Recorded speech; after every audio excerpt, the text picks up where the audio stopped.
So this is the last lecture video of this course. I hope you've all had a great semester, that you've learned a lot about marketing and how to think about marketing, about the strategy of marketing, this idea that marketing is analytical, strategic, and executional. This idea that we have to start from understanding sort of our environment, using some of the tools that we talked about, like Pestle and SWOT and Porter's 5 Forces. We need to understand the context in which we are doing marketing.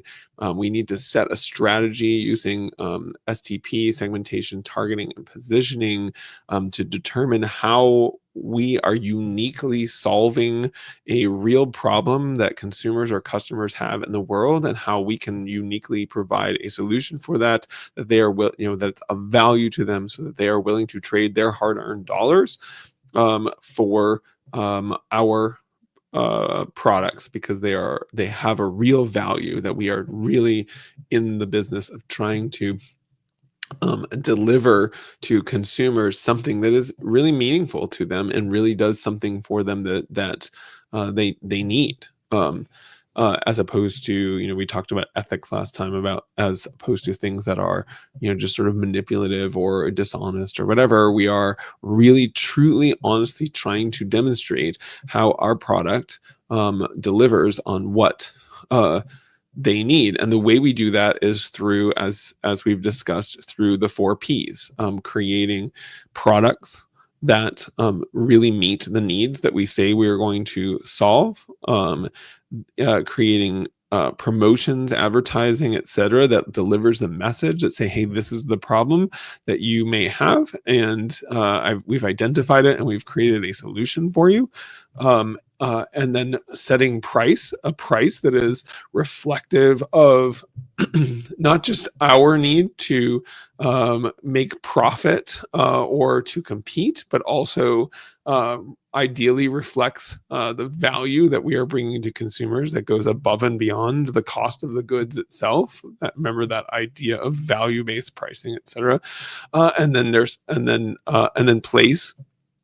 How do we distribute it? How do we get products? How do we make it convenient for somebody to either get our product online or get our product in a store, etc.? And how do we make that easy for them? And how do we make all of those 4 Ps fundamentally work together to deliver a full marketing sort of proposition that really delivers on everything this consumer or customer is looking for, so that they go through that customer journey, and each step of the way they go from being a to somebody who is trying to understand the problem that they have, to considering solutions, to to actually using the product, ideally having a great experience, and becoming loyal users and advocates. That's what we're really aiming for with all this stuff that we've talked about marketing. And then we talked about the fact that at this point, we need to be able to measure marketing and demonstrate the value it's delivering to the company, so we can get investment dollars, et cetera, to develop advertising, promotions, new products, etc. So that is really fundamentally what marketing is all about, is understanding the consumer need and then creating a proposition that solves that need in a way that meets that customer or consumer's need every step of their journey. So what I thought I would talk about for this very last session is what I'll call specialty marketing. And what I mean by that is there are some special cases of marketing where that are still marketing, right? But they're a little bit different than some of the things that we talked about. So I'm going to talk about each of these at a briefly. So the first one I'll talk about is startup marketing. So entrepreneurs are often, they're looking for new product ideas, they're looking for new problems out in the market, and coming up with solutions, services, goods, etc. And they are creating a new business around solving a specific problem.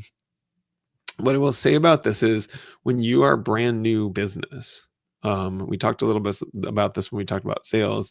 When you are a brand new business and nobody knows who you are, you have not established that brand trust. And so the difference between marketing a startup that no one has ever heard of, that doesn't trust, isn't trusted, they don't know if this product works or whatever. The difference between marketing that and marketing, say, Coca-Cola, is that while Coca-Cola is all about sort of creating awareness and coming up with reasons why you should buy another Coca-Cola, it is not about building trust. And with startups, small businesses, the marketing needs to be all about building trust. And so in my business, we often talk about this idea of a trust funnel instead of a marketing funnel. This idea that I need to make somebody aware, I need to make them believe that I understand them, I understand their problem, I need to make them understand that they, or feel that I am an expert. I need to get them to understand that I have a solution that is based on my understanding of their product. Ideally, I need to have some forms of sort of social proof that my product works. So this might be testimonials of other customers, people that they can referrals to other customers who can essentially vouch for the product, or referrals from other customers who are basically saying, hey, this product works great for me, and they tell their friends, hey, go use this product, whatever. But word of mouth, referrals, close connections, whatever, are the sort of the lifeblood of startup marketing, because you haven't established this broad sense of trust. And if you're not careful and you try and do this sort of Coca-Cola marketing in a startup, what you're going to end up doing is, say, sending people to your website, and they look at your website and then they bounce off the website because they go, I don't know what this company does, or I don't trust them. So if you're lucky enough to get somebody to land on your website, you're unlikely to get them to do business if they don't know who you are, and there's no proof for them that they can trust you. So that's really what makes marketing in startups really different. Operationally, the other part of marketing in startups is startups tend to be very, very small. And so you don't have a lot of people. Sometimes they may be only one person involved. And so marketing feels like a cost, and not a driver of revenue. And so often small businesses, startups, are reluctant to do much marketing because they say, well, marketing doesn't work. And the reason they say marketing doesn't work is because when they tried to do, search, SEO, or they tried to do, they tried to do, I don't know, Google ads or whatever it is, they didn't get any business from it. Again, because nobody trusts them. And so they feel like marketing is a waste of money. And so if you're doing marketing for a startup, what you have to do is really, really understand the relationship between marketing and sales, and not think about marketing so much as its own thing, but really a support function for sales, right? How do I use the marketing function to create the materials, the thought leadership, etc., the pitch decks, whatever it is that the sales team, which is often just the founder or whatever, has exactly what they need so that they can have the conversations they need to have to create the trust that turns into relationships. So that's startup marketing. I'll talk a little bit about personal branding. Personal branding is essentially marketing yourself. And there are many different levels of personal branding. I know we've been doing a personal branding project all along this semester, but there are many different levels of personal branding. There's sort of a very simple level of personal branding, which is, what do you look like online? How do you come across when you introduce yourself to people, when you're networking or you're in an interview or whatever? So your personal brand can just be literally, what do you want people to take away when they talk to you? And it all boils back to the same thing that we talk about when we are talking about marketing any product, which is sort of that segmentation, targeting, and positioning. What are all, let's say we'll use very simple, you are looking for a job. What kind of job are you looking for? So you have to determine, segment the universe of jobs into, well, I'm looking for jobs in the corporate, big corporations, small corporations, or am I looking for, or I might have a segmentation sort of dimension around, the industry. So there's food versus tech versus healthcare. So again, you're looking at all these different ways of segmenting the market of all the jobs you could get, and then you're going to target. Say, well, what I want to target. Let's say I want a job doing marketing in a healthcare industry. Okay, so I want to do that. So now what I need to do is position myself, right? I need to sort of say, hey, I have, whatever, I have experience working in, maybe you're a career switcher and you used to work in, a medical field, as, a tech or a nurse or something like that. And so you say, I have, experience working with doctors. I have experience working in hospital systems or whatever it is. So that's part of your positioning, right?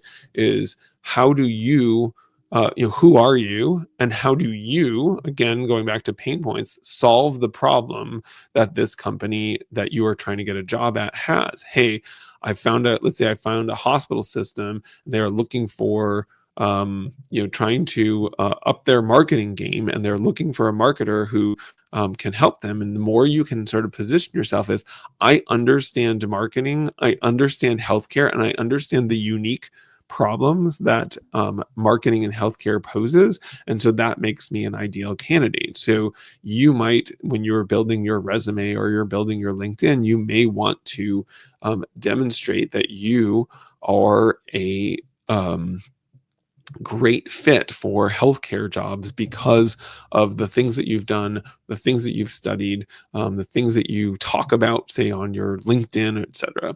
So that's one level of personal branding.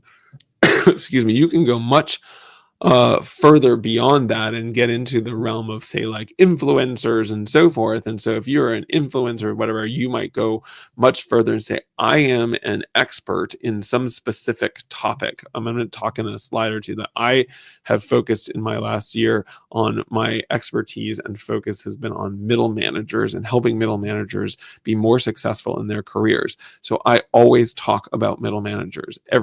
All the posts that I put on LinkedIn, all the I write articles. I have an online community, podcasts. I go on podcasts as a guest and whatever, but everything always talking about the same topic. Again, I've identified a pain point that middle managers often feel like they're sort of lost and stuck in their careers and nobody's supporting them. And I am saying, hey, I have solutions for you. And I am establishing my expertise, building that trust that we were just talking about, as that I am somebody that knows about this topic and has important and useful information around this topic.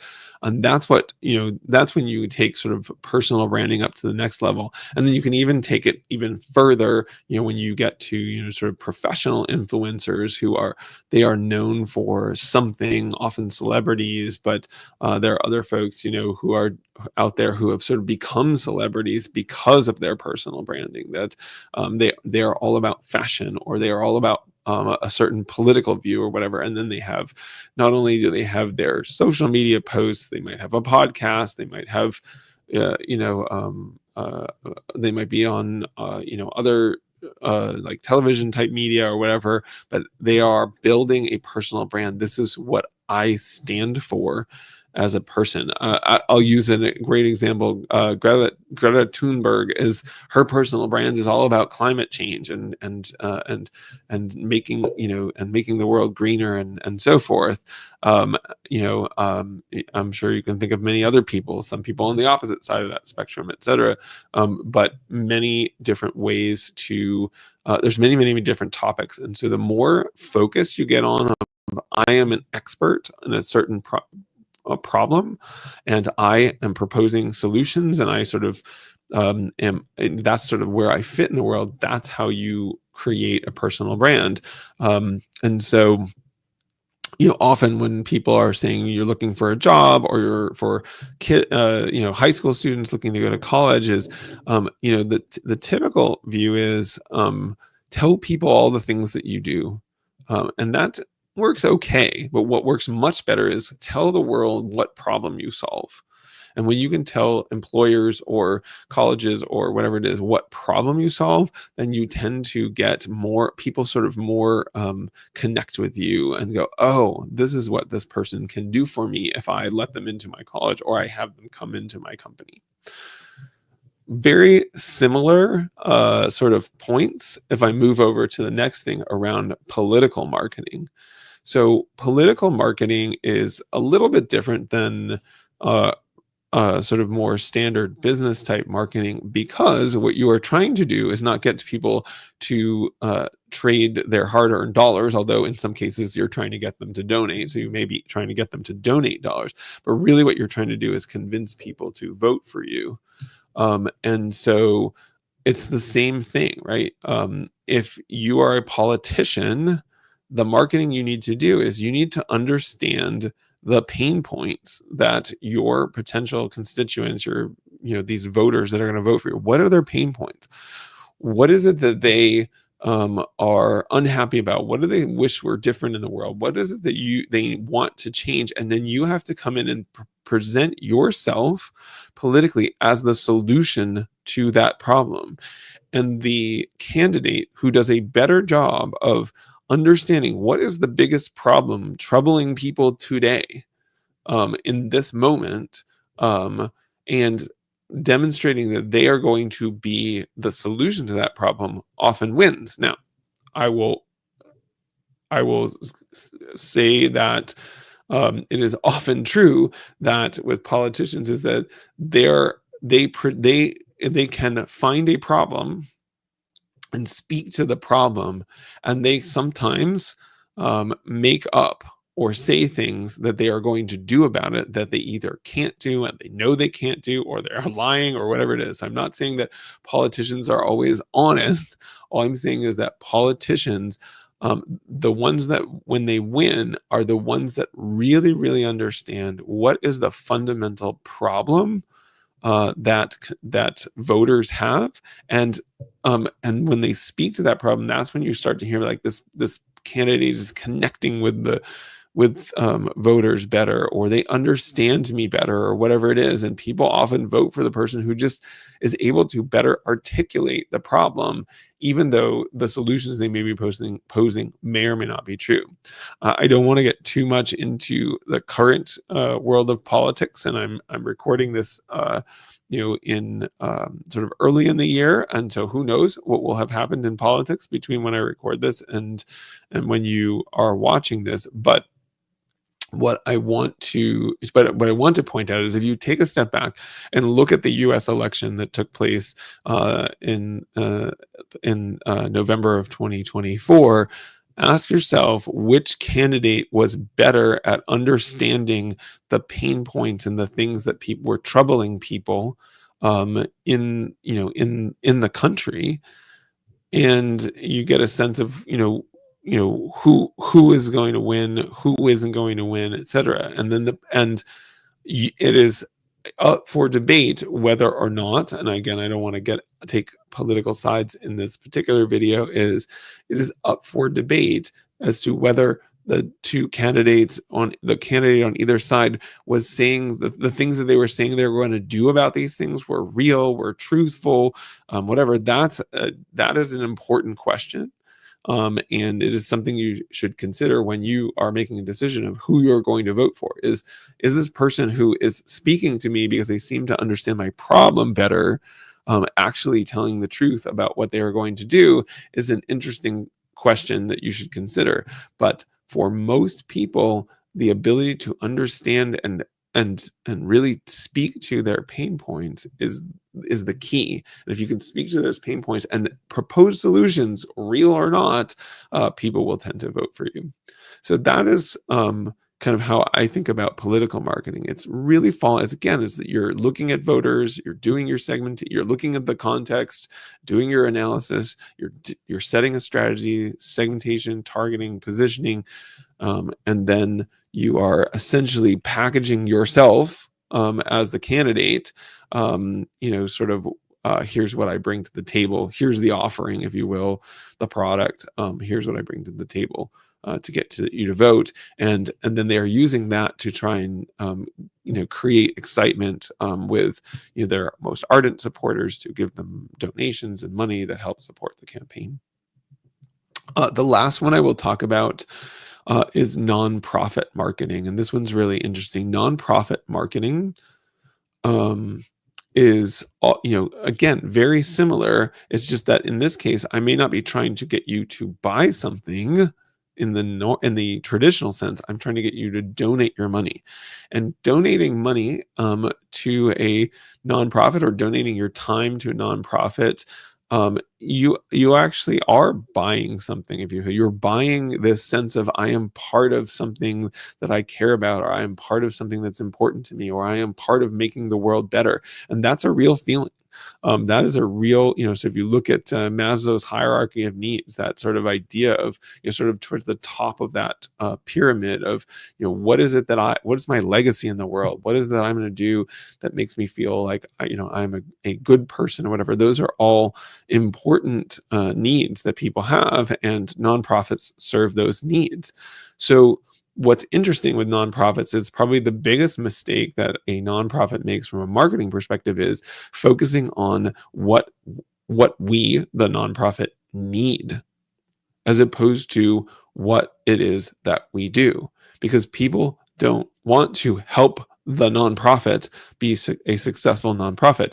They want to help or do the thing that the nonprofit is in the world. What is their mission and their purpose in the world, right? So you have to create this sense of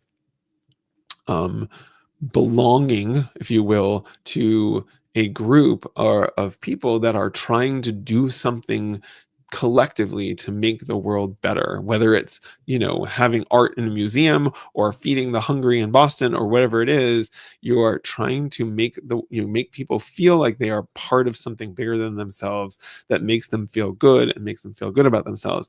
People don't feel good about, hey, this nonprofit needs needs to renovate their building, is not a way to make people feel good. But what you can do is say, well, we are serving, and growing as a nonprofit, let's say, and we are serving, 3 times as many people as our building was originally designed, our space was originally designed to support. And so in order to continue to support and continue to grow in our support, or whatever, we need your help to be part of this process of making this making a better space that allows us to serve more people, is a more compelling argument than we need money to improve our building. And so this is the pitfall that people often fall into in nonprofit marketing, is they sort of lose track of what it is that they are delivering. So you can see there's a little diagram on the bottom there about nonprofit marketing. This idea of CRAM is just one framework for nonprofits, but this is you want to get people to identify, you need to connect them and connect this cause to something they care about. You need to make it rewarding. You want to make it so that when somebody does donate their time or money to you, they feel like they have done something that makes them feel good about themselves. It needs to be actionable. So in other words, you need to basically give people, like, here's what you can do to help. And it needs to be memorable. You need to create experiences that really make people feel like they are connected and they remember it, and there's sort of real rewards and so forth, so that you can get them to give money. So often sort of nonprofit charities, etc., will create experiences and invite people to come and volunteer and whatever, because they're trying to create this sense of like, wow, this nonprofit is doing amazing things. They're helping people in such interesting ways and whatever. And I want to be part of this.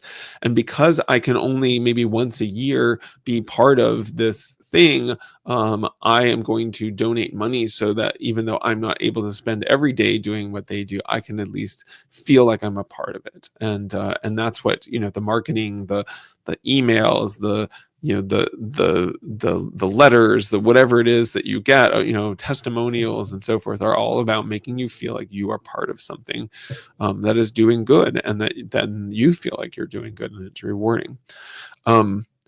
Seth Godin, in his book that I assigned for the second half of this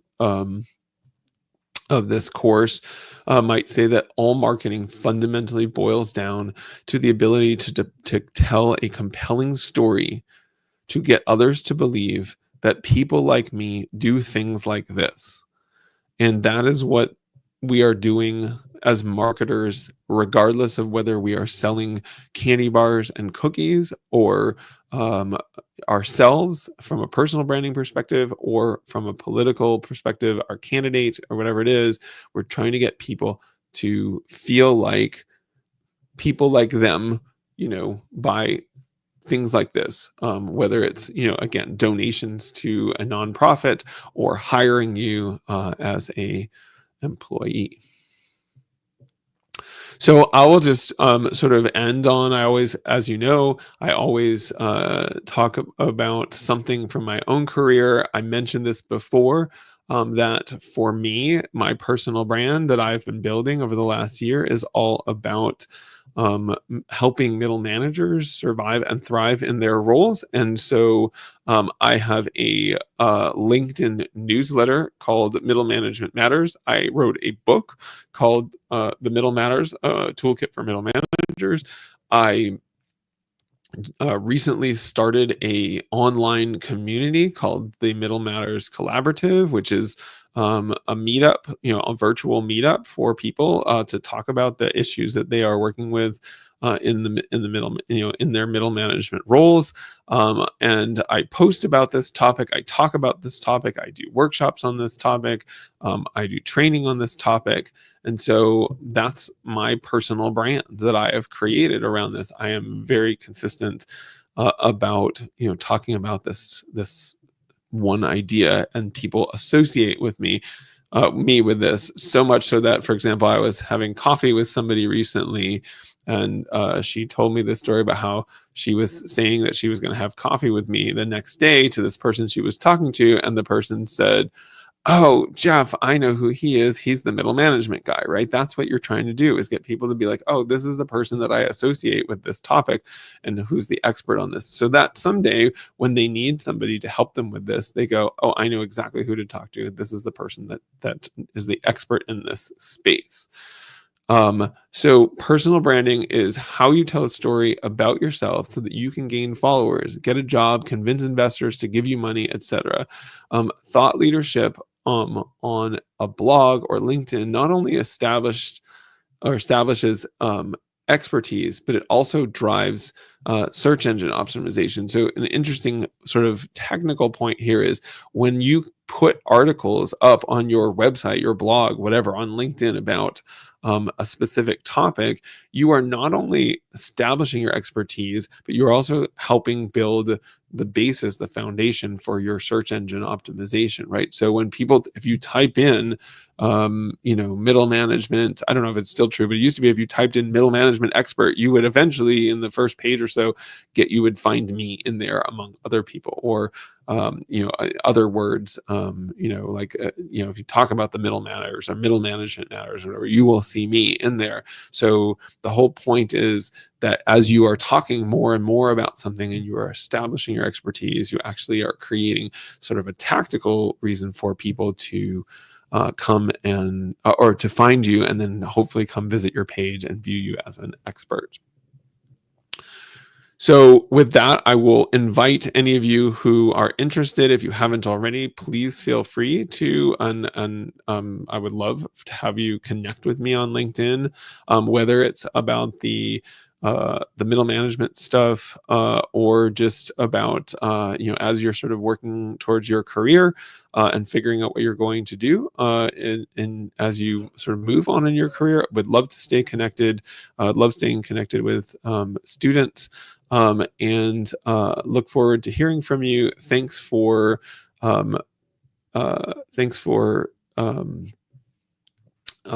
great semester.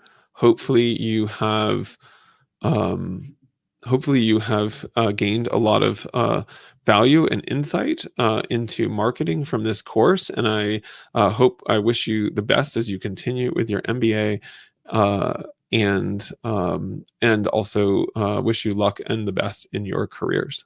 Thank you.